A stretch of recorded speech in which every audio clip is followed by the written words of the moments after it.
जय श्री कृष्ण यार सबको। डे 16 स्टार्ट करते हैं। सॉल्यूशंस जीआरबी से पढ़ेंगे आज, तो मैक्सिमम जितना आज ख़त्म कर सकते हैं ख़त्म करेंगे। फिर जैसे कि मैंने आप लोगों को कहा है, फिर एक क्वेश्चन सेट लाऊंगा जीआरबी का पूरा, जिसमें सिर्फ क्वेश्चन सॉल्व करेंगे। जैसे आज मतलब ऑब्वियसली आप लोग ने डीसी का लेक्चर देख लिया होगा, तो अगले लेक्चर में आप लोग देखोगे सिर्फ और सिर्फ क्वेश्चन ही सॉल्व किए जा रहे हैं। बैठ करके 30-40 क्वेश्चन या शायद 50 क्वेश्चन मैं सिर्फ सॉल्व कर रहा हूँ, और वही आप लोग देखोगे तो आप लोग को आइडिया लगते जाएगा हर टाइप के क्वेश्चन को सॉल्व कैसे करते हैं। तो इसमें भी मैं वही सेम चीज़ अब करने वाला हूँ। पहले लेक्चर को फटाफट से यार ख़त्म कर देते हैं। तो इंट्रोडक्शन था बेटा, तो मिक्सचर के बारे में था। इसके अंदर होमोजेनियस मिक्सचर उस composition can be varied within certain limit is termed as a true solution. दो टाइप के मिक्सचर थे, heterogeneous consist of distinct phase और होमोजेनियस था। ठीक है, mixture consist of a single phase which has property that में differ drastically from those of individual components. Properties हो सकती है डिफर करे, लेकिन ये आप लोग को पता है पार्टिकल्स बिल्कुल ही घुल मिल जाते थे इसके अंदर। When the solution is composed of only two, that is binary, ternary, quaternary, ये सब थे। सोल्यूशन में be regarded as a single phase containing more than one component. Solvent and solute. Solvent in a solution is its constituent substance which has the same state of aggregation as that of the solution. Generally the component present in greater amount, ठीक है, वो आप लोग का solvent. For the solubility of solids in liquid, where the liquid is present in large excess over the solid, there is no ambiguity in these terms, the solid being the solute and the solid being the and the liquid being the solvent. तो ये सारी चीज़ें उस पर दी हुई है बेटा। 60% sugar and 40% water. Water is termed as solvent. In a solution of alcohol and water, the substance present in a larger proportion by mass is called the solvent. But if both the liquids have same masses in solution, it becomes difficult to differentiate कौन सा solvent होगा कौन सा solute होगा। फिर types ये हम लोग ने बात कर चुके हैं बेटा, एनसीईआरटी में पूरा का पूरा दिया हुआ है, ये सब हम लोग देख चुके हैं। ऑलमोस्ट सेम ही एग्जाम्पल थे, ठीक है। फिर उसके बाद इन दिस चैप्टर हम लोग ये तीन चीज़ें पढ़ने वाले हैं, ठीक है। तो सबसे पहले बेटा मास परसेंटेज और percentage by mass, it is defined as the amount of solute in 100 gram of solution, ठीक है। तो mass of solute upon mass of solution into 100। और बहुत सारी चीज़ें दी हुई है। Mass of solute plus mass of solvent, volume of solution into density से भी किया हुआ है। ये सारी चीज़ें हम लोग ने यूज़ करके भी देखी थी, ठीक है। 10% solution of sugar means 10 gram sugar 90 gram पानी के अंदर डिजोल्व हुई हुई है। परसेंट बाय वॉल्यूम, तो it is defined as the volume of solute in ml present in 100 ml solution, volume of solute upon volume of solution into 100। फिर percent mass by volume, mass of solute upon volume of solution. इसके अंदर अगर आप लोगों ने क्या कर दिया, मॉलिक्यूलर मास से डिवाइड कर दिया, तो ये मोलैरिटी बन जाती है, ठीक है। स्ट्रेंथ और कॉन्सेंट्रेशन ग्राम पर लीटर, तो ये स्ट्रेंथ हम लोग ग्राम पर लीटर में मेजर करते हैं, defined as the amount of solute in gram present in 1 litre of solution. concentration in gram per liter is also termed as strength. Let Wg of the solute, या मतलब W is the weight of the solute be present in V liter of solution, then strength or concentration of the solution W by V gram litre inverse, ठीक है।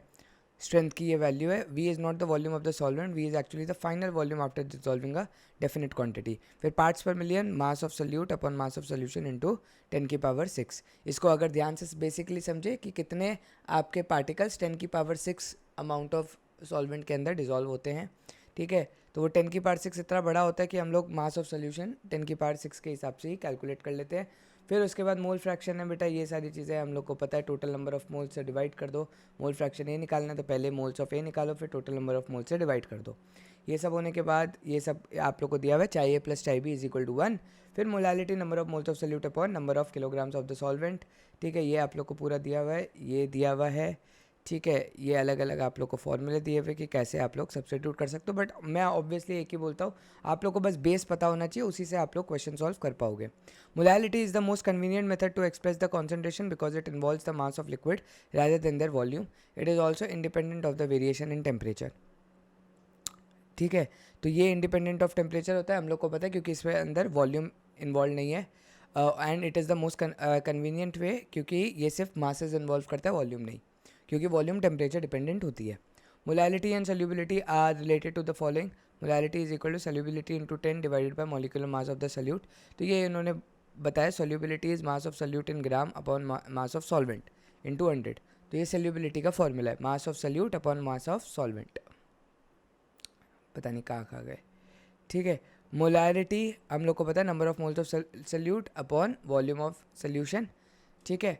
तो ये आप लोग का होता है मोल्स ऑफ द सल्यूट पर लीटर ऑफ द सोल्यूशन और पर DM cube of the solution, ठीक है।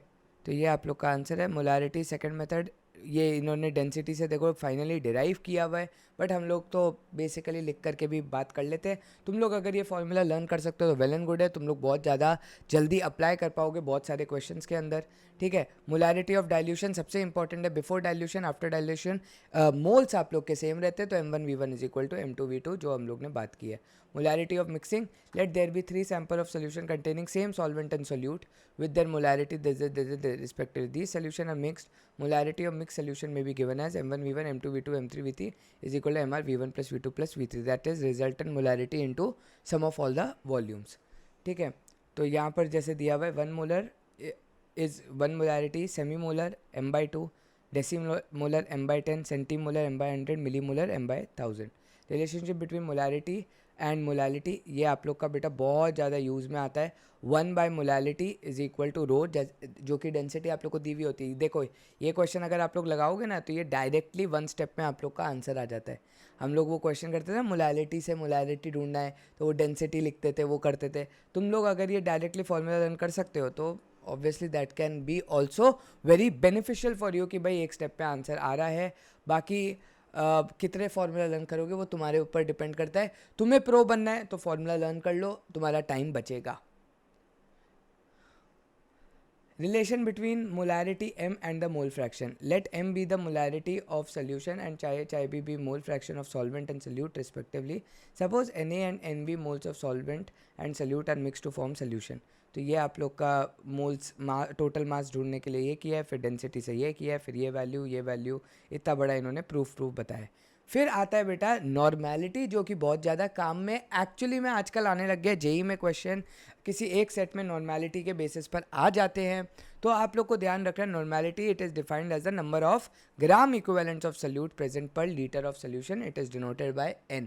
तो ग्राम इक्विवेलेंट्स याद है, ग्राम इक्विवेलेंट जो हम लोग ने इक्विवेलेंट तब से पढ़े हुए हैं वही सारी चीज़ें हैं बेटा। तो number of gram equivalent of solution solute divided by total volume of the solution या number of litre of the solution, ठीक है।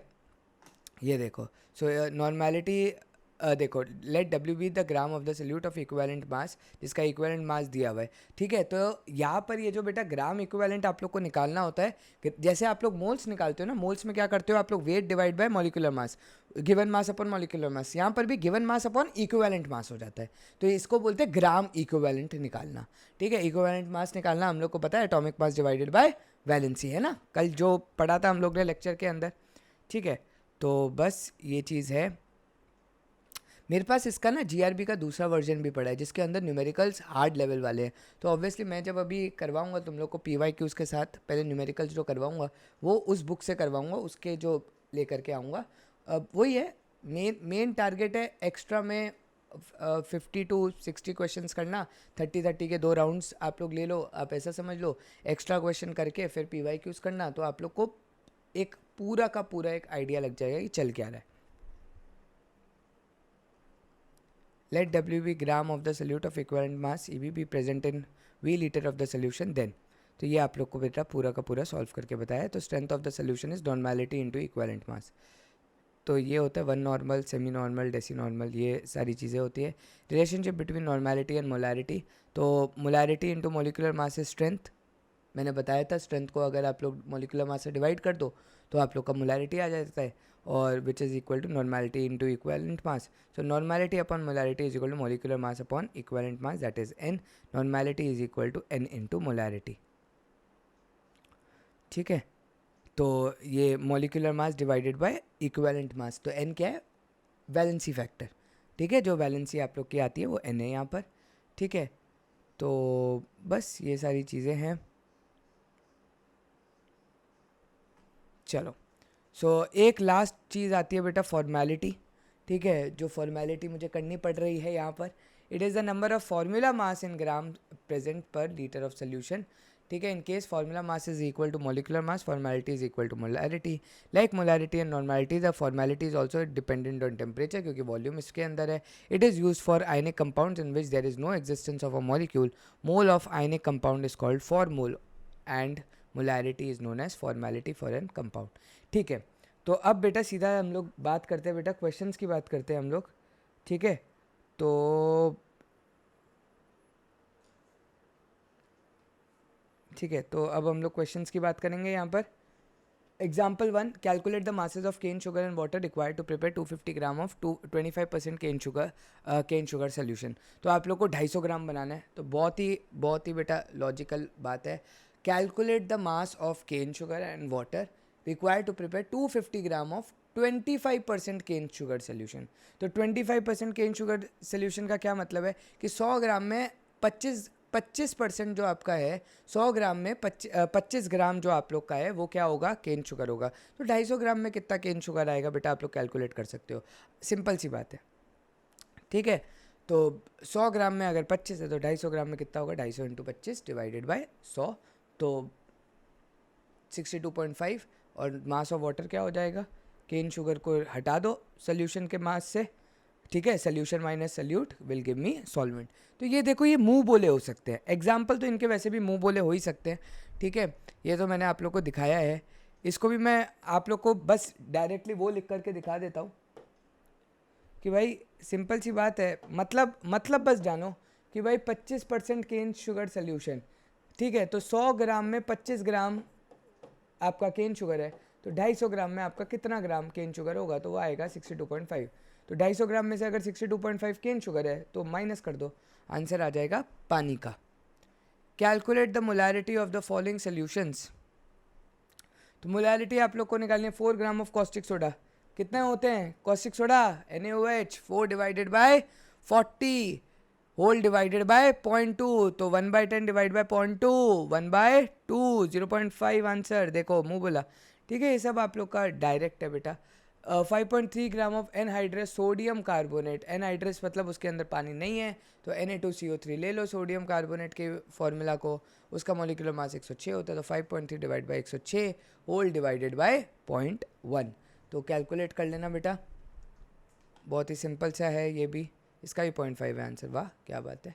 फिर 0.365 of pure HCl gas is dissolved in 50 ml of solution.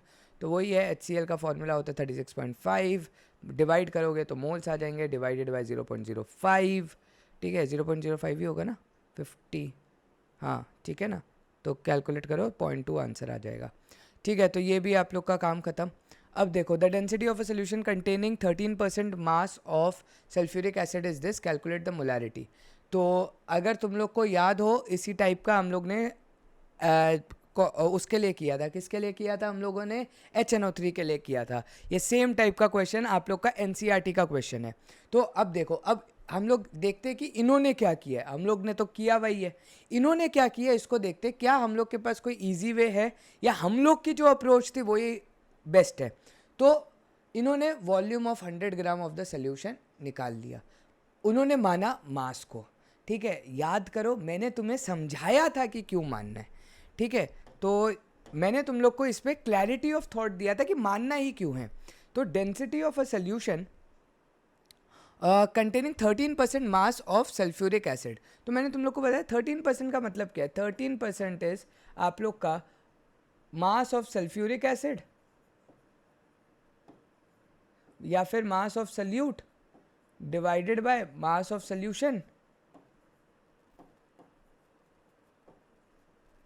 तो 13% को मैं क्या करता हूं, ऐसे लिख देता हूं. ठीक है. चलो, मास ऑफ सोल्यूशन, सॉरी. ठीक है. अच्छा, अब मुझे क्या दिया हुआ है बेटा, डेंसिटी ऑफ अ सोल्यूशन दी हुई है. तो डेंसिटी क्या होती है, mass of solution divided by volume of solution. ठीक है. तो मैंने तुम लोग को बोला था, क्योंकि तुम लोग का मास ऑफ सोल्यूशन बेटा सेम टू सेम है, दोनों जगह आप लोग के पास एक क्लैरिटी लिखी हुई है कि दोनों चीज़ें सेम है. ऐसे में बेटा किसी एक को क्या कर लिया करो, मान लिया करो कुछ. तो इसलिए बेटा इन्होंने 100 ग्राम सोल्यूशन माना है। मैंने तुम लोग को 1000 बोला था, मैंने तुम्हें बोला तुम्हें एक लेना है, तुम एक लो, कोई फ़र्क नहीं पड़ता, आंसर आएगा बेटा। तो इन्होंने 100 लिया तो 100 के हिसाब से कैलकुलेट करते हैं बेटा। तो 100 divide by density will be my volume of solution, that is 1.09। तो ये आप लोग के पास आ गई, बट ये ml में आएगी तो इंटू 1000 करना पड़ेगा बेटा। कहाँ पर इंटू 1000 करना पड़ेगा? This is volume in ml, तो 1/1000 करना पड़ेगा to get it in litres, ठीक है। नहीं तो आप लोग फाइनल आंसर में भी इंटू 1000 तो वैसे भी कर सकते हो। अच्छा, अब मेरे पास बेटा मास ऑफ सोल्यूशन है, तो मास ऑफ सोल्यूशन अगर 100 हो गया तो ये 100 से 100 कैंसिल आउट हो गया, तो मास ऑफ सोल्यूट मेरे पास 13 आ गया। तो मोल्स कितने हो जाएंगे बेटा? 13 डिवाइडेड बाय H2SO4 का जो मास है सल्फ्यूरिक एसिड H2SO4 जो कि 98 होता है, ठीक है, एंड डिवाइडेड बाय आप लोग ये वॉल्यूम कर दो, तो ये 2 0 से ये 2 0 आप लोग के कैंसिल आउट हो जाएंगे, 10.9 हो जाएगा। 10.9 आप लोग का वॉल्यूम से ये पूरी की वैल्यू डिवाइड हो जाएगी, ठीक है। तो बस आप लोग का क्वेश्चन हो गया ख़त्म।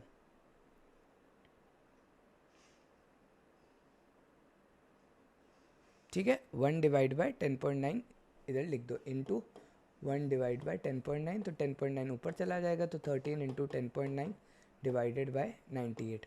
मोल्स है मेरे 13/98 और वॉल्यूम है मेरी 1/10.9, ठीक है। तो ऐसे करते हैं यार, ख़त्म। एक सेकेंड रुको,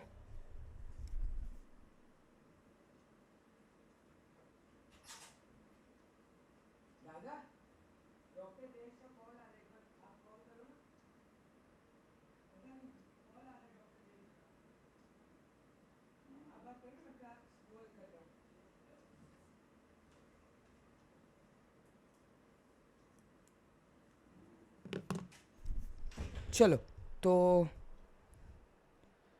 ये भी हो गया। देखो, in solving such numerical the following formula क्या, देखो ठीक है, तो ये फॉलोइंग फार्मूला वाली चीज़ है, तो ये लोग अगर अप्लाई करते हैं तो ये सारी चीज़ें भी है, आप लोग देख सकते हो। दिस इज़ कंफर्टेबल अगर आप लोग को ये सारी चीज़ें रटी हुई है तो। एक सेकेंड,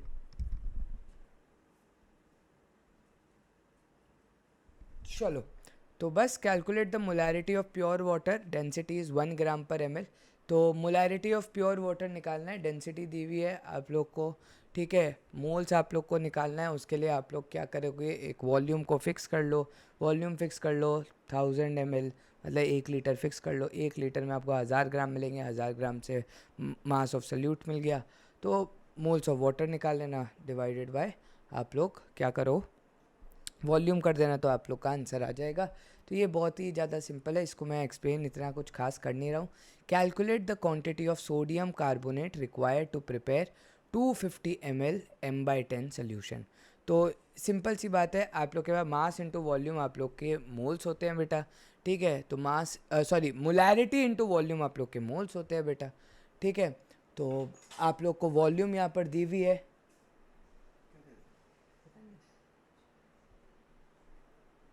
ठीक है। तो आप लोग को क्या दिया हुआ है यहाँ पर, मोलैरिटी दी हुई है m/10, आप लोग को 250 ml आप लोग को वो दिया हुआ है, तो यहाँ से आप लोग के मोल्स निकल जाएंगे।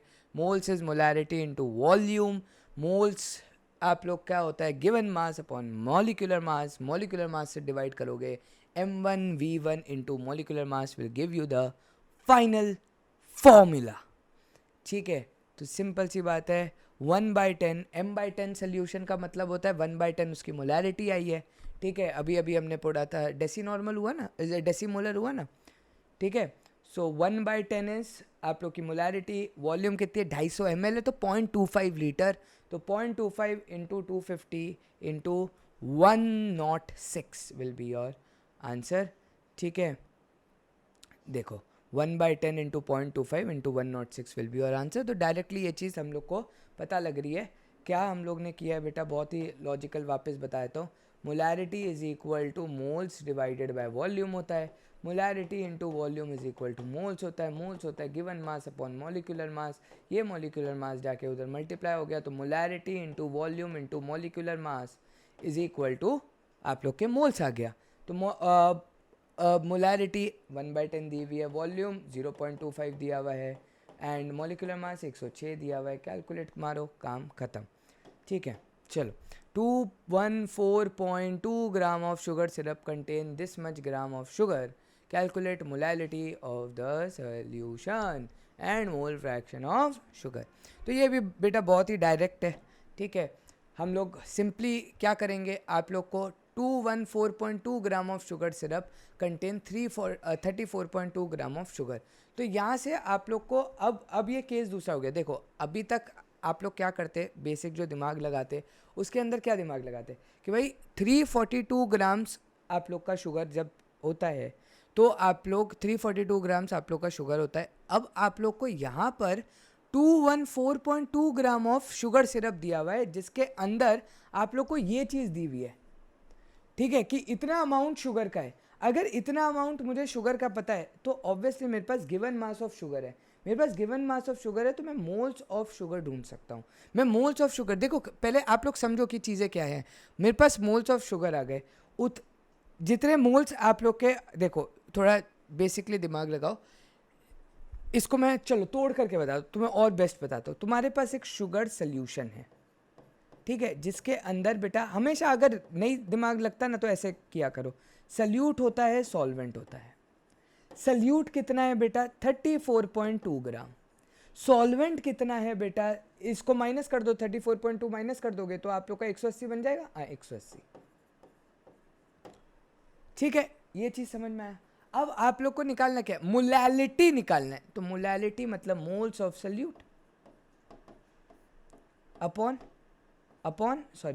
मास ऑफ सॉल्वेंट इन केजी। समझ में आया? चेक करें एक बार आंसर। 1/10 तो ये 1/1.8 हो जाएगा, 1 डिवाइड बाय 1.8।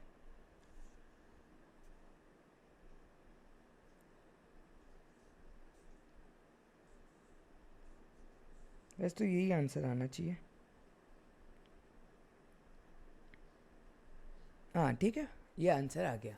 बाकी आप लोग को मोल फ्रैक्शन निकालना है, तो इसके मोल्स आप लोग के पास 1/10 है, इसके मोल्स आप लोग के पास 10 हो जाएंगे। 180 डिवाइडेड बाय 18, काम खत्म हो गया। मोल फ्रैक्शन निकाल लेना बेटा, ठीक है। चलो next, a solution contain this gram of H2SO4 per liter of solution at 20 degree Celsius. If the density is this, what will be its molarity? तो यहाँ पर बेटा आप लोग के पास मास ऑफ सल्यूट दिया हुआ है, ठीक है। तो यहाँ पर थोड़ा सा हम लोग दिमाग लगाएंगे बेटा। मास ऑफ सल्यूट दिया हुआ है तो मोल्स ऑफ सल्यूट कैलकुलेट करेंगे। मोल्स ऑफ सल्यूट, डेंसिटी दी हुई है, वहाँ डेंसिटी ऑफ द सोल्यूशन आप लोग को दिया हुआ है, ठीक है, 1.243 ग्राम पर ml। वहाँ से वॉल्यूम ऑफ सोल्यूशन है, मेरे पास मास ऑफ सोल्यूशन है। अब हम लोग सारी चीज़ों को क्लब करके ढूंढ सकते हैं, ठीक है। तो सबसे पहले बात करते हैं आप लोग को क्या क्या गिवन है। आप लोग को मास ऑफ सल्यूट गिवन है। हमेशा बेटा ऐसे क्वेश्चन में चीज़ों को हाईलाइट किया करो। मास ऑफ सल्यूट अपन ना एक सल्यूट का ना एक प्रोमिनेंट वे ढूंढ लेते हैं, बार बार ये सल्यूट लिखना पड़ता है। मास ऑफ सल्यूट इज 410.3, ठीक है, ग्राम हो गया। सल्यूशन दिया हुआ है बेटा कितना है, वॉल्यूम दिया हुआ है, वॉल्यूम ऑफ सल्यूशन कितना है भाई, 1 लीटर है, ठीक है। क्या मैं मोल्स ऑफ सल्यूट ढूंढ सकता हूँ? हाँ मैं मोल्स ऑफ सल्यूट ढूंढ सकता हूँ। 410.3 डिवाइडेड बाय कितना हो जाएगा, कौन सा है, H2SO4 98। मोल्स ऑफ सल्यूट को एज इट इज रहने देते, बाकी गया भाड़ में। अब हम लोग को बेटा मोल्स पता लग गया, वॉल्यूम पता लग गया, मोलैलिटी आ गया। अब बात करते हैं मोलैलिटी की। तो अपने पास डेंसिटी है, डेंसिटी क्या होती है बेटा 1.243 mass of solution divided by volume of solution. Volume of solution बेटा 1 लीटर है, मतलब 1000 ml है। तो मास ऑफ सॉल्यूशन मेरा कितना हो गया, 1243 हो जाएगा, क्योंकि 1000 ml से आप लोग का जब ये मल्टीप्लाई होगा, क्योंकि ये ml में दी हुई है, ये चीज़ आप लोग को ध्यान रखनी है। तो ये मास ऑफ सॉल्यूशन आया बेटा। सॉल्यूशन का मास है, सॉल्यूट का मास है, तो सॉल्वेंट का मास कितना होगा, माइनस करके मिलेगा। तो वो आप लोग जब माइनस करोगे इन दोनों को तो आप लोग को मास ऑफ सॉल्वेंट मिलेगा। सॉल्वेंट मिलने के बाद आप लोग क्या करोगे, moles of solute upon mass of solvent. और इन केजी बस ये चीज़ याद रखना, ठीक है।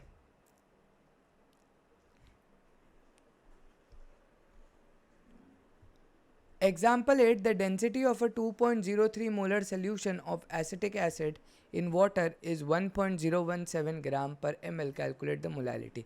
तो इस बार मैं कैलकुलेट नहीं करूँगा, ये वाला सेम टू सेम अब क्वेश्चन हो गया. ठीक है, इतना molar solution of acetic acid in water is this. तो आप लोग के पास नीचे वॉल्यूम ऑफ सोल्यूशन, ऊपर मोल्स ऑफ सोल्यूट. आप लोग के पास क्योंकि वॉल्यूम ऑफ सोल्यूशन दोनों कॉमन चीज़ है तो वॉल्यूम ऑफ सोल्यूशन 1 लीटर मान लो, बेस्ट है. तो आप लोग मोल्स ऑफ सोल्यूट 2.03 आ जाएंगे. मोल्स आ गया, मोल से मास ऑफ सोल्यूट आ जाएगा. मास of solute, mass of solution आप लोग के पास यहाँ से है. मास ऑफ सोल्यूशन है, मास ऑफ सोल्यूट है, दोनों को माइनस करना. मास ऑफ सॉल्वेंट आ जाएगा. मास ऑफ सॉल्वेंट आने के बाद आप लोग कैलकुलेट करना molality. Text book level question है ये, इसके अंदर अभी तक कुछ खास नहीं है आया. ठीक है. The density of 3 molar sodium thiosulfate solution is this. Calculate the percentage mass of sodium sulfate. ये तो आप लोग कैलकुलेट कर सकते हो. मास percent of sodium, percentage by mass of sodium thiosulphate. तो वो तो ठीक है यार. 3 मोलर का मास आप लोग का, अच्छा सोडियम थायोसल्फेट 158 होता है, तो 3 मोलर का मास आप लोग का कितना है, 474 ग्राम आ रहा है. ठीक है. और ठीक है, 3 मोलर का मतलब है 1 लीटर सोल्यूशन ले रहा हूँ. 1 लीटर सोल्यूशन, क्योंकि डेंसिटी दी हुई है, मोलारिटी दी हुई है, तो वॉल्यूम आप लोग लोगे, ऑफ कोर्स वाली बात है, क्योंकि यही उसमें वॉल्यूम ऑफ सोल्यूशन ही आप लोग का कॉमन होता है. वॉल्यूम ऑफ सोल्यूशन आपने 1 लीटर ले लिया तो टोटल मास आपको 1250 मिल जाएगा. 1250 में से आप लोग के 3 मोल्स आप लोग का सल्यूट है, मतलब 3 मोल्स ऑफ इस वैल्यू का. तो परसेंटेज बाय मास आप लोग को कैलकुलेट करना है, तो दोनों को डिवाइड कर दो, सिंपल. तो ये आप लोग का आंसर आ जाएगा. ठीक है. बाकी मोल फ्रैक्शन निकाल सकते हो, molalities of Na plus NH2O3 minus भी निकाल सकते हो. ठीक है, बस ख़त्म हो गया. तो ये भी यार कुछ खास तो था नहीं, है ना.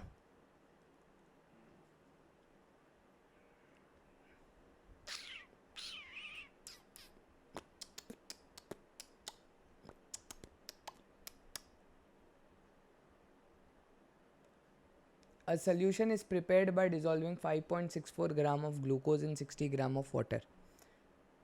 Calculate the following mass percent of each of. यार ये बहुत अब डायरेक्ट क्वेश्चन होने लग गए हैं. आपके पास दिस है, इतना है, सोल्यूट है, सॉल्वेंट है, दोनों को ऐड करो, सोल्यूशन, मास परसेंट ढूंढना है, mass of solute upon mass of solution. ठीक है. पिछले में भी यही चीज़ लगाई थी. मास ऑफ सोल्यूशन हमें 1250 मिल गया था, तो mass of solute upon mass of solution is mass percent. वापस वही चीज़ लगानी है. सेम टाइप के क्वेश्चन है सारे के सारे. फिर मोलालिटी ढूंढ लेना, वापस पूरा सब कुछ सेम है बेटा, इसके अंदर कुछ नहीं है. ठीक है. ग्लूकोज है तो 180 से डिवाइड कर लेना, मोल्स आ जाएगा. मोल्स आ जाएगा तो उसके बाद डिवाइड बाय सॉल्वेंट कर लेना. और मैंने हमेशा बोला है जितना आप लोग का ग्राम में पानी होता है उतना ही आप लोग का ml भी पानी होता है. तो ये चीज़ हमेशा याद रखना. 1 ग्राम पर ml क्योंकि पानी की डेंसिटी होती है, तो जितना पानी आप लोग ने ग्राम में लिया उतना ही पानी आप लोग किसके अंदर लेते हैं, यार बीच में कट गया है ना, वो थोड़ा सा पार्ट कट गया, तो मैं ये एक्सप्लेन कर रहा था. मैं ऊपर वाले क्वेश्चन पर था, रिकॉर्डिंग स्टॉप हो गई एज आई ऑलवेज टेल. तो मैं यही उसको कंटिन्यू कर रहा था कि आप लोग का जो अगर 1 ग्राम पर ml आप लोग का डेंसिटी होती है पानी की, तो अगर आप लोग 60 ग्राम यहाँ पर दिया हुआ है तो 60 ml आप लोग की वॉल्यूम हो जाएगी. तो वॉल्यूम आ गई तो मोलालिटी आ जाएगी. मोलालिटी आ गई तो आप लोग का ऑब्वियसली ये आप लोग का क्या हो जाएगा, जो आप लोग को निकालना है. और फिर मोल फ्रैक्शन तो आप लोग निकाल ही सकते हो सारे मोल्स को डिवाइड करके. ठीक है. Moles divided by total moles. ठीक है. चलो, तो अब बेटा एग्जाम्पल 11, ये बेटा हम लोग इसी पर थे, मैं बोल रहा था लेकिन तब तक तो रिकॉर्डिंग ही बंद हो गई. तो ये वाला देखना बेटा. What would be the molality of a solution made by mixing equal volumes of 30% bye mass of H2SO4 density this and 70% bye mass of H2SO4 density this. तो ये बेटा काम का क्वेश्चन है. ये है रियल तगड़ा क्वेश्चन जो आप लोग को निकालना है. ठीक है. तो अगर मैं देखो यहाँ पर आप लोग को सबसे पहले ये है बाय मिक्सिंग इक्वल वॉल्यूम. सबसे पहले तो वर्ड आता है इक्वल वॉल्यूम्स. ठीक है. 30% बाय मास ऑफ H2SO4, ठीक है। डेंसिटी दी हुई है, तो आप लोग डेंसिटी दी हुई है 30% मास ऑफ H2SO4 दिया हुआ है, वापस क्या करोगे, सिंपल सी बात है, आप लोग एक चीज़ को फिक्स कर दोगे, तो आप लोग वॉल्यूम या तो फिक्स कर लो, ठीक है। तो और 30% बाय मास ऑफ H2SO4 का मतलब क्या है, 30 ग्राम 100 ग्राम पानी के अंदर, 30 ग्राम 70 ग्राम पानी के अंदर डिजोल्व है, ठीक है। उसका ये बेसिकली मतलब है 30% mass of H2SO4 and 70% mass of H2SO4 with density this. अब इस चीज़ को थोड़ा सा हम लोग को ध्यान से समझना है कि अगर मैं वॉल्यूम को फिक्स कर रहा हूँ, ध्यान देना, इस चीज़ को ध्यान देना, अगर मैं वॉल्यूम को फिक्स कर रहा हूँ, अब मैं वॉल्यूम को क्यों फिक्स कर रहा हूँ, इन्होंने वॉल्यूम को क्यों फिक्स किया, हम लोग मास को भी तो फिक्स कर सकते थे। देखो दिक्कत क्या है, 30% बाय मास का मतलब क्या होता है कि 30 ग्राम आप लोग का 70 ग्राम पानी में डिजोल्व हुआ, करेक्ट बात है, करेक्ट बात है। इसका मतलब क्या है कि 70 ग्राम आप लोग का 30 ग्राम पानी में डिजोल्व हुआ। अब यहाँ पर पानी का रेशियो ये अजीबोगरीब आ रहा है, ठीक है। तो इक्वल वॉल्यूम तो आ नहीं रहा, क्योंकि पानी की डेंसिटी तो जैसे मैंने बोला जितने ग्राम पानी उतना ml पानी, तो यहाँ पर वॉल्यूम आप लोग का अजीबोगरीब आ रहा है।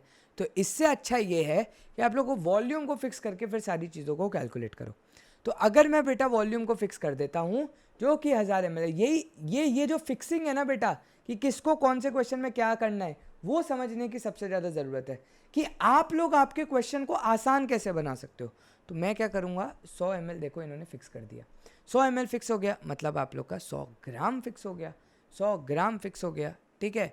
तो आप लोग के पास ऑब्वियसली अब देखो कितनी क्लैरिटी ऑफ थॉट आप लोग को मिल रहा है। आप लोग को यहाँ पर डेंसिटी मिल रही थी, आप लोग ने 100 ml फिक्स कर दिया, 100 ml का मतलब है 100 centimetre cube, 100 centimetre cube fix कर दिया, तो आप लोग का टोटल ग्राम आ गया जो आप लोग लोगे, टोटल ग्राम, ठीक है। टोटल ग्राम मतलब टोटल वेट आ गया आप लोग का, लेकिन आप लोग का उसमें से मतलब टोटल वॉल्यूम ऑफ द वो आ गया, टोटल मास आ गया आप लोग के पास। टोटल मास से आप लोग को सिर्फ 30% बाय मास H2SO4 है, तो आप 30% उसका टोटल का कैलकुलेट कर लोगे। सिमिलर बेसिस पर आप लोग 70% बाय मास यहाँ से कैलकुलेट कर लोगे, लेकिन वहाँ से आप लोग फिर पानी की जो मात्रा है वो आप लोग माइनस करके चीज़ों को ढूंढ सकते हो। एंड बस उसके बाद आप लोग का ये क्वेश्चन हो जाएगा सॉल्व, ठीक है। तो मोलालिटी ऑफ सोल्यूशन आप लोग को निकालना है, तो आप लोग के पास बस मोल्स ऑफ सल्यूट आप लोग के पास हो जाएंगे अपॉन टोटल मास, ठीक है। ये करके बता दूं, ये पूरा लिख के बता देता हूँ, रुको, ये एक अच्छा क्वेश्चन है, इसको पूरा लिख के बताता हूँ मैं, तुम लोग को क्लैरिटी ऑफ थॉट पूरा दे देता हूँ। देखो तुम लोग को क्या क्या दिया हुआ है, what would be the molality of the solution mixing y equal volumes. देखो इसकी वॉल्यूम V है, ठीक है, 30% बाय मास है, ये H2SO4 है, हम लोग को पता है, ठीक। डेंसिटी आप लोग को D दी हुई है, इसका दिया हुआ है 1.218 ग्राम, ठीक है। ये 70% बाय मास है, वॉल्यूम V है, ठीक है, और इसकी डेंसिटी दी हुई है 1.610। हम लोग एक और चीज़ कर सकते हैं, अगर मैं एजम्पशन नहीं मानता, मैं वेरिएबल में एक बार पूरा तुम लोग को कैलकुलेट करके बताता हूँ। दोनों की वॉल्यूम इक्वल है, एक चीज़ पता है, तो वॉल्यूम ऑफ सोल्यूशन इक्वल है, वॉल्यूम ऑफ सोल्यूशन इक्वल है, तो मास ऑफ सोल्यूशन कितना निकलेगा, मास ऑफ सोल्यूशन कितना बन जाएगा बेटा, mass of solution will be equal to density into volume, तो 1.218 V, करेक्ट है, डेंसिटी इनटू वॉल्यूम। सिमिलरली बेटा इधर मास ऑफ सोल्यूशन कितना बनेगा,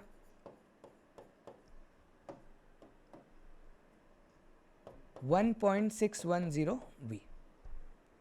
क्या ये बात समझ में आती है, ठीक। डेंसिटी इनटू वॉल्यूम की है। अब बेटा 30% बाय मास का मतलब क्या होता है कि mass of solute divided by mass of solution into 100 is equal to कितना है 30%। तो यहाँ से देखो क्या मैं बोल सकता हूँ 0.3 into mass of solution will B mass of solute. ठीक है, ये तो 0.3 हो जाएगा ना, 0.3 इंटू मास ऑफ सोल्यूशन। तो मेरे पास मास ऑफ सोल्यूट यहाँ से कितना आ गया 0.3 इंटू मास ऑफ सोल्यूशन। ठीक है, सिमिलरली इसका भी यहाँ पर कैलकुलेट कर लेते हैं बेटा। मास ऑफ सोल्यूट यहाँ पर आप लोग का 70% है, तो 0.7 इंटू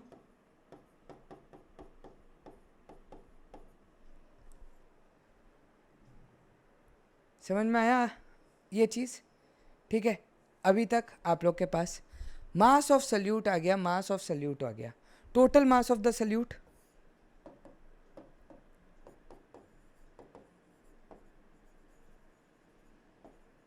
ठीक है, टोटल मास ऑफ सोल्यूट क्या हो जाएगा इन दोनों का एडिशन।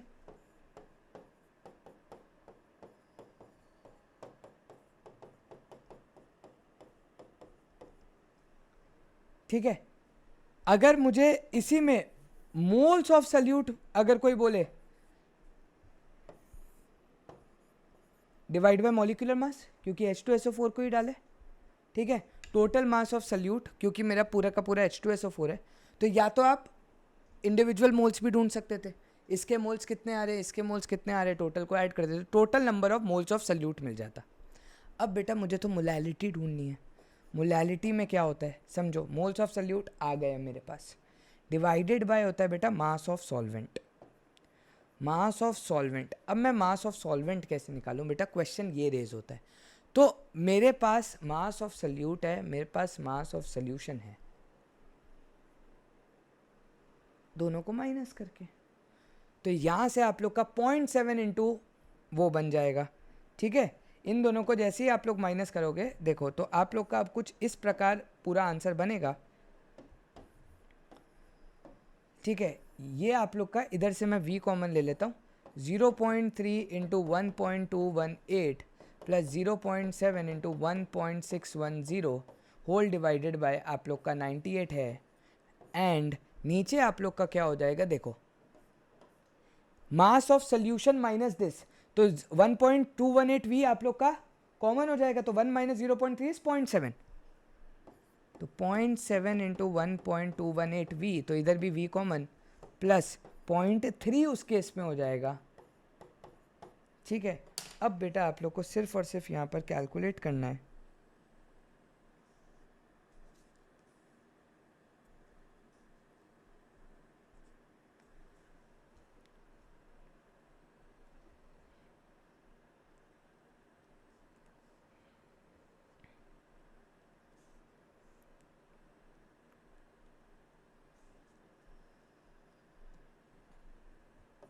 v से v कैंसिल, ठीक है, इंटू 1000 लास्ट में कर देना हाँ बेटा, क्योंकि ये चीज़ आप लोग की, हम लोग ने वॉल्यूम इन ml ली है, मतलब वो डिपेंड करेगा, वो हम v हम लोग ने माना नहीं है कि किस में लिया है, वैसे तो कैंसिल आउट हो जाएगा बट ठीक है।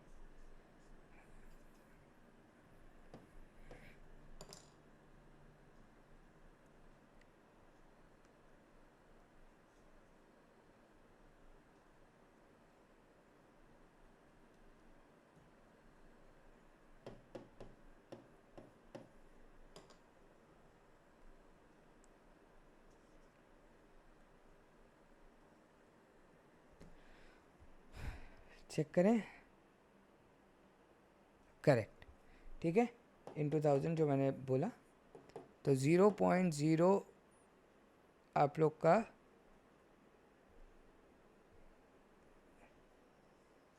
0.01138 आ रहा है।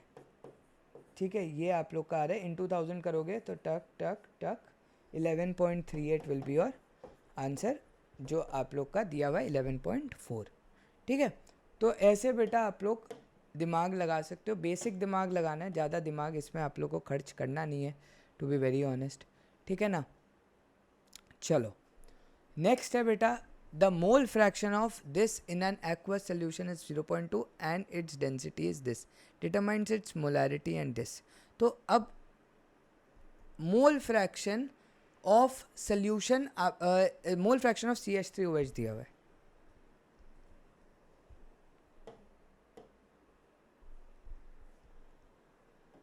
ठीक है। अब देखो ये क्वेश्चन बहुत लंबा जाएगा। क्यों लंबा जाएगा? क्योंकि आपके पास डेटा की बहुत कमी है यहाँ पर। डेटा की क्यों कमी है? आप लोग को मोल फ्रैक्शन दिया हुआ है, मोल फ्रैक्शन 0.2 दिया हुआ है, ठीक है, 0.2। तो आप लोग को इसके मोल्स नहीं पता, आप लोग को पानी के भी मोल्स नहीं पता, आपके पास सिर्फ इक्वेशंस पर इक्वेशंस बनती जाएंगी, ठीक है। तो सिंपल सी बात है, एंड इट्स, आप लोग को बस डेंसिटी पता है, ठीक है, डेंसिटी पता है, डिटरमाइंस इट्स मोलैरिटी एंड वो। तो अब देखो हम लोग क्या करेंगे, जैसे इन्होंने देखो ये स्टेप तो आप लोग को ऑब्वियसली इक्वेशन में बनाना ही बनाना था, इसमें तो कोई डाउट ही नहीं था, ठीक है। तो x उन्होंने मोल्स ऑफ ये लिया है, तो हम लोग तो NCH3OH लिखते हैं, बट इन्होंने x लिया है, तो x upon x plus y ये है, x प्लस वाई को इधर ये आप लोग का आप लोग का क्या बोलते हैं 2/100 बन जाएगा, मतलब 1/50 बन जाएगा। 50x इज इक्वल टू आप लोग का बेटा 50x इज इक्वल टू आप लोग का x प्लस वाई आ जाएगा। यहाँ से आप लोग का 49x is equal to Y आ रहा है। ये आप लोग के पास एक इक्वेशन सबसे पहले बनेगी। अब अगर बेटा मुझे मोलैरिटी के ऊपर जाना है, मुझे मोलैरिटी के ऊपर जाना है, तो मोलैरिटी क्या होती है? मोलैरिटी होती है बेटा moles of solute upon moles of solute, ठीक है, divided by mass of solvent. अब मैं मास ऑफ सॉल्वेंट कहाँ से ढूंढूं? Sorry, volume of solution, volume of solution, ठीक है। डेंसिटी दी हुई है बेटा, ठीक है। अब मास सबसे पहले आप लोग को लेना पड़ेगा, कितना? टोटल मास आप लोग को कैलकुलेट करना पड़ेगा, ठीक है, किसका? मास ऑफ सॉल्यूशन का। तो अब वो कैसे मैं कैलकुलेट करता हूँ, ठीक है, मैं मास ऑफ सॉल्यूशन कैसे कैलकुलेट करता हूँ वो अब आप लोग को दिमाग में लगाना है। देखो बेटा, मेरे पास मोल्स ऑफ सल्यूट है, मेरे पास मोल्स ऑफ सल्यूट है, moles of salute into molecular mass of the solute will give me mass of solute, सही बात है। Moles of water into molecular mass of water will give me mass of basically solvent, क्योंकि पानी है solvent, ठीक है। दोनों को अगर मैंने ऐड किया, मास ऑफ सॉल्यूशन बन गया। एंड अगर मास ऑफ सॉल्यूशन मिल गया, क्योंकि मेरे पास डेंसिटी है, तो मेरे पास वॉल्यूम ऑफ सॉल्यूशन भी आ जाएगा। तो वहाँ से दिमाग लगाएंगे बेटा, हम लोग का मास ऑफ सॉल्यूशन कुछ इस प्रकार बनेगा, यहाँ से x इंटू आप लोग का CH3OH कितना होता है? 12, 28, 28 और 32, तो 32x 18y mass of solution, density कितनी है? 0.994, तो वॉल्यूम होगी mass by density, this divided by 0.994। अच्छा, ठीक है, तो दिस डिवाइडेड बाय, तो आप लोग का मोलैरिटी अगर आप लोग को ढूंढना है, तो मोलैरिटी आप लोग का this mass of volume of solution आ गया मेरे पास पूरा का पूरा, ये मेरा पूरा का पूरा वॉल्यूम ऑफ सॉल्यूशन हो जाएगा बेटा। मेरे पास मोल्स हैं, divided by 32x plus 18y, और 0.994 ऊपर चला जाएगा, और इंटू 1000 हम लोग को करना पड़ेगा, ये ml वाली चीज़ है, ठीक है। y की value we will substitute 49x, x से x आप लोग को चीज़ें कैंसिल आउट हो जाएंगे, आप लोग का आंसर आ जाएगा। समझ में आया? ख़त्म। मोलैरिटी आ गई, तो मोलैरिटी तो तुम लोग ढूंढ ही सकते हो। मास ऑफ सॉल्वेंट पहले से ही मेरे पास था, मेरे पास मोल्स ऑफ सल्यूट पहले से ही है, इन दोनों को डिवाइड करो, इंटू 1000 करो, वहाँ से आप लोग की मोलैरिटी भी आ जाती, ठीक है। देखो, ठीक है, सो दिस वाज इट।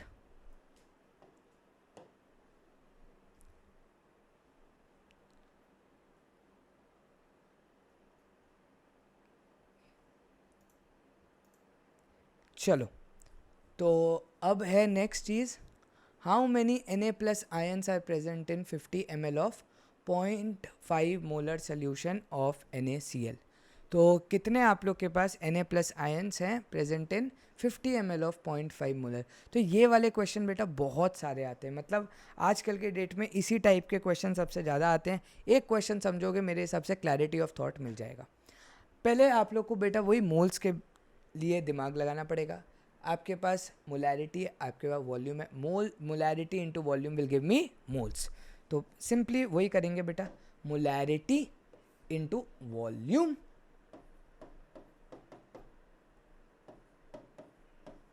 ठीक है, विल गिव मी मोल्स। क्या हो जाएगा बेटा, 5/10 5/100 मतलब 25/1000, ठीक है, ठीक है। अब बेटा how many Na+ion are present in NaCl, तो मुझे मोल्स ऑफ NaCl मिल गए। तो NaCl, 1 मोल NaCl में 1 मोल Na+ और 1 मोल Cl- बनते हैं, ठीक है, सब एक एक एक एक बनते हैं। तो सिंपल सी बात है, ये मुझे कैलकुलेट करना है, तो ये भी 1 मोल ही बनेंगे। अब मेरे पास 1 मोल में 1 मोल बन रहा है, तो 0.025 मोल्स में कितने बनेंगे, 0.025 ही बनेंगे। अब इस 0.025 को सीधा सीधा कितने एटम्स निकालने हैं, तो एवोगाड्रो नंबर से मल्टीप्लाई कर दोगे। Number of Na+ions is equal to Avogadro number into moles, क्योंकि moles is equal to number of atoms upon Avogadro number होता है। एवोगाड्रो उधर चला जाएगा, आंसर आ जाएगा। तो ये वाले टाइप के भी आप लोग के आसान क्वेश्चंस में से एक है, एज सच कुछ खास नहीं है, ठीक है। 2Br- plus Cl2 aqueous gives 2Cl- plus Br2 aqueous is used for commercial preparation of bromine from its salts. Suppose we have 50 ml of a 0.06 solution of NaBr. What solution of 0.05 molar of Cl2 is needed to react completely with the Br-? ठीक है, तो यहाँ पर हम लोग को एक चीज़ पता है, क्या पता है वो ध्यान से देखो। मेरे पास NaBr, ठीक है, NaBr से बेटा ऑब्वियस सी बात है Br वाली चीज़ आप लोग की टूट जाएगी। अब यहाँ पर बेटा कॉन्सेप्ट किसका लगता है, पहले तो वो समझने की कोशिश करो। यहाँ पर बहुत ही सिंपल, देखो आप कॉन्सेप्ट बोल सकते हो, तो आप लोग सीधा सीधा जब हम लोग आयंस के बारे में बात करेंगे तो ऑब्वियस सी बात है कौन कितना किसके साथ मिल रहा है, तो इक्विवेलेंट मास का कॉन्सेप्ट लगता है, जो हम लोग ने कल पढ़ा था। दूसरा तरीका क्या होता है कि हम लोग इसको बेसिक प्रिंसिपल से दिमाग लगाए कि क्या है।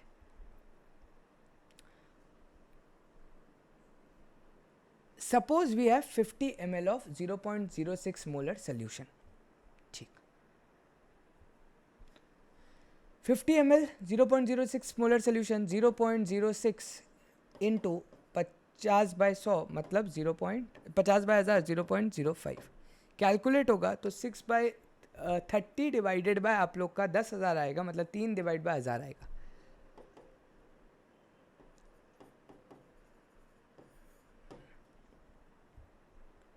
ठीक है, ठीक है। अब दिमाग लगाओ बेटा, NaBr अगर टूटता है तो कैसे टूटता है,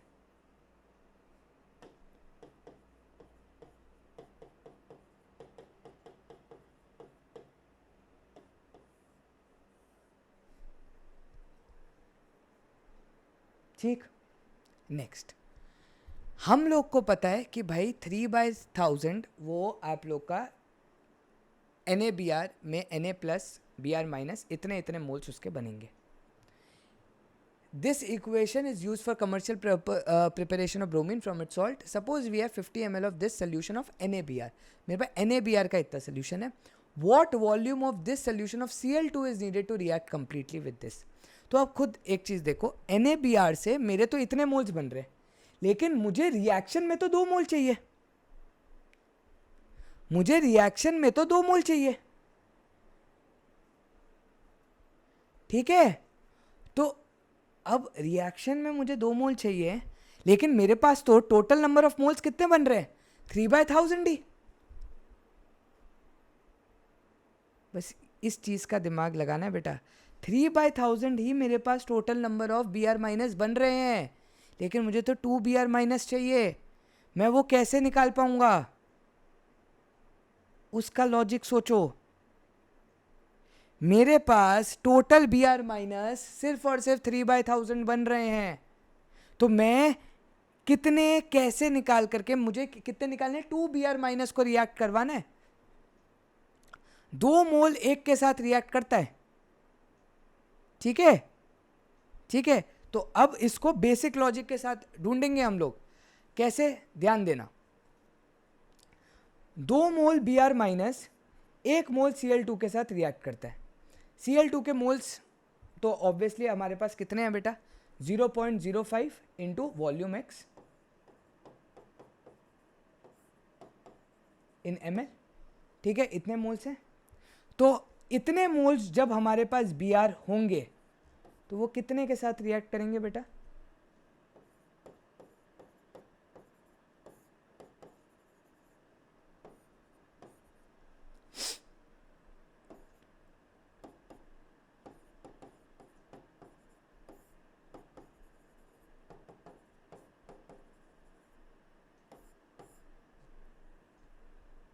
2 into 0.05 is 0.1, so x into 0.1 मतलब 1/10 is equal to 3, x is equal to 30।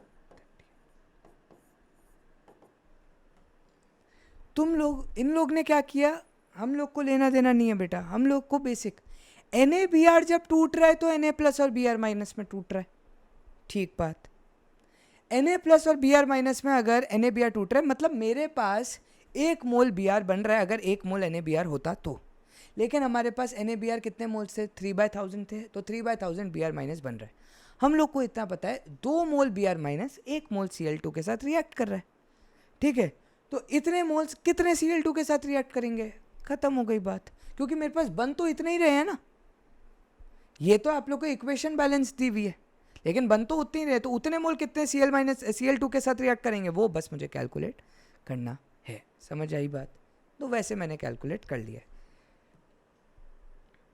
ठीक है। अब आप लोग का ये लास्ट क्वेश्चन शायद बचे, एंड आज शायद मैं इतना ही आप लोगों को करवा के बाकी इसके रिलेटेड अब क्वेश्चन आप लोग को होमवर्क में दूंगा, और फिर कल आप लोग का सोल्यूशन पूरा ख़त्म हो जाएगा थ्योरेटिकल, और फिर आप लोग के वो क्वेश्चन ख़त्म हो जाएंगे, ठीक है। All right, calculate the molarity and mole fraction of ethyl alcohol in a solution of total volume 95 ml prepared by adding 50 ml of ethyl alcohol.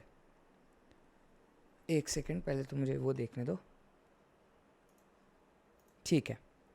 So calculate the molarity and mole fraction of ethyl alcohol in a solution of total volume आप लोग को 95 ml दी हुई है, prepared by adding 50 ml of ethyl alcohol, density this to 50 ml water. अरे बाप रे, ये है और दिमाग घुमाने वाला क्वेश्चन बेटा, इसके अंदर तो आप लोग को और ज़्यादा बेस में घुसना पड़ेगा।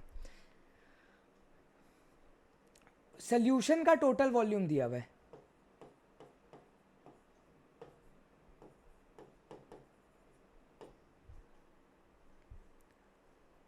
$50 ml इथाइल अल्कोहल लिया हुआ है, ठीक है। इथाइल अल्कोहल CH3 नहीं, इथाइल अल्कोहल ना C2H5OH है ना,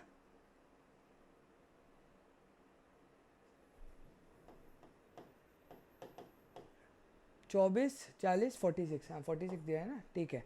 C2H5OH इथाइल अल्कोहल एंड पानी आप लोग का 50 ml है,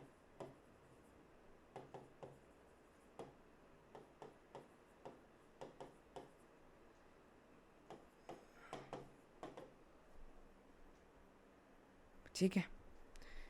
अब बेटा बहुत ज़्यादा छोटी छोटी चीज़ यहाँ से हम लोग को कैलकुलेट करनी है, उसको ज़रा ध्यान में देंगे कि कैसे करेंगे। मुझे वॉल्यूम पता है, ठीक है, मुझे वॉल्यूम पता है। अब दिक्कत ये है मेरे पास और कोई भी चीज़ नहीं है, मेरे पास सिर्फ वॉल्यूम है, मुझे इतना पता है। वॉल्यूम से कैसे मैं वॉल्यूम से अगर मैं डेंसिटी को मल्टीप्लाई कर दूं तो मेरे पास मास आ जाएगा, गिवन मास, सही बात है। तो वॉल्यूम इनटू डेंसिटी जो कि है 0.789, क्या लिखा है, ml इनवर्स क्यों लिखा है, ग्राम पर ml इनवर्स होगा, ग्राम पर लीटर होगा, इंटू 50, इतने ग्राम मेरे पास गिवन मास हो जाएगा। इस गिवन मास को अगर मैं मॉलिक्यूलर मास से डिवाइड कर दूं बेटा तो मेरे पास मोल्स आ जाएंगे, किसके, इथाइल अल्कोहल के। सिमिलर वे में मेरे मोल्स आ जाएंगे पानी के, मोल्स आने के बाद मेरे पास मोल फ्रैक्शन आ जाएगा। उसके बाद सारी चीज़ें बेटा बहुत आसान है निकालना, क्योंकि मेरे पास obviously total volume of the solution मुझे दी हुई है, तो मैं मोलैरिटी बहुत ही आराम से ढूंढ सकता हूँ. मोल्स ऑफ सल्यूट जो कि यहाँ पर ये वाली वैल्यू है, divided by volume of solution, and moles of salute divide by mass of solvent. तो मास ऑफ सॉल्वेंट मेरे पास कितना बन करके आ रहा है, 50 ml पानी है तो 50 ग्राम पानी आ जाएगा. तो ये आप लोग का कैलकुलेट हो जाएगा बहुत ही आराम से. लेकिन आप लोग को ये बेसिक्स पता होने चाहिए कि कहाँ से क्या यूटिलाइज हो रहा है. तो बस विद दिस गाइज आज का लेक्चर मेरे हिसाब से मैं इतना ही रखूँगा. क्वेश्चंस आप लोग को होमवर्क में दूंगा, ठीक है. With this we end our lecture, ठीक है. हमारे पास अब से 4 दिन बचे हैं, 4 दिन में चीज़ों को ख़त्म करना है. बस एक लास्ट चीज़ बता रहा हूँ, 3 आवर्स का एग्ज़ाम होगा संडे को, ठीक है. 3 आवर्स का एग्ज़ाम होगा जिसमें से 2 आवर्स मैं पहले ही बता रहा हूँ, मैं सब्जेक्ट वाइज लेने वाला हूँ. संडे को I will be taking maths, Tuesday को I will be taking chem, and Thursday को I will be taking physics, and उसके नेक्स्ट संडे को I will be taking PCM पूरा, ठीक है. एग्जाम क्या होगा, 2 hours will be for JEE, जिसके अंदर 40 questions I will be putting. 40 questions होंगे, मतलब 40 में से ऑब्वियसली कुछ चॉइस भी होंगे. टोटल क्वेश्चन होंगे 45, अटेम्प्ट करने हैं 40. 2 hours will be your time, that will be for maths. 2 hours time के हिसाब से केमिस्ट्री में आई will be putting more questions, probably 45 के आसपास. फिजिक्स में आई विल बी पुटिंग 40, 43, 45 के आसपास उसमें भी. तो अकॉर्डिंगली चीज़ें होंगी बेटा. 3 आवर्स का एग्जाम होगा, 2 आवर्स जे, 1 आवर बेसिक बोर्ड लेवल, ठीक है. बेसिक बोर्ड की अटेम्प्ट कर लेना सो दैट तुम लोग स्कूल लेवल पर भी अपने अच्छे चल रहे हो.